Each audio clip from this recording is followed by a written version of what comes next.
मोहम्मद अय्यास हे प्रकरण आत्ताच मी भारतात आल्यावर समजलं. तर अचलपूर परतवाड्याच्या अतिशय ऐतिहासिक सिटीला कलंक लावणारा आहे. मोहम्मद अय्यास याला पायदळी तुडवलं पाहिजे, तर चौरंगा केला पाहिजे. जसं छत्रपती शिवाजी महाराज करत होते तशा पद्धतीनं मोहम्मद अय्यासचा चौरंगा करणं गरजेचं आहे.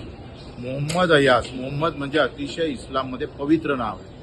मोहम्मदला पवित्र स्थानी असं नाव दिलं जातं आणि याने जे अपवित्र घटना केली त्याला तुडवणं गरजेचं आहे. आणि त्यासाठी आम्ही कुठलाही पक्षीय धर्मभेद न ठेवता एकत्रित होऊन वेळ पडलं तर 15 दिवसाच्या आत कारवाई झाल्यानंतर आंदोलन करू. प्रश्न पुन्हा आहे का हिंदुत्ववादी सरकार केंद्रात आहे आणि राज्यात पण आहे.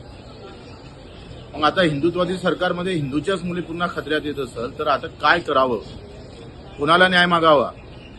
जे एका इकडे बटेंगे तो कटेंगे म्हणणारे लोक गेले कुठं? तुमच्या राज्यामध्ये तुमच्याच राज्यामध्ये असे अन्याय होता आणि तुम्हीच बोंबलताय. या सगळ्या संदर्भात फडणवीस साहेब काय करताय? गुन्हेगाराची कोणती जात नसतं, त्याचा कोणता धर्म नसतो. गुन्हेगार गुन्हेगारच असतो. त्याने हिंदू मुलींसोबतच जो छळ केला तो मुस्लिम मुलींसोबत सुद्धा केला. आणि म्हणून सगळ्या मुस्लिम संघटनांनी एकत्र होऊन याचा विरोध केला पाहिजे. ज्यांनी केला त्यांचं आभारच मानतो आहे. आणि म्हणून इथं जात पात धर्म पक्ष न पाहता अन्याय केलेला आहे, त्या मुलींचा छळ केलेला आहे, त्याच्याविरुद्ध एकत्रित होऊन आम्ही लढा उभारण्यास सज्ज आहोत. वेळ पडली तर 15 दिवसात कारवाई झाली नाही पूर्ण तर आम्ही एसपी कार्यालयावर आंदोलन करू.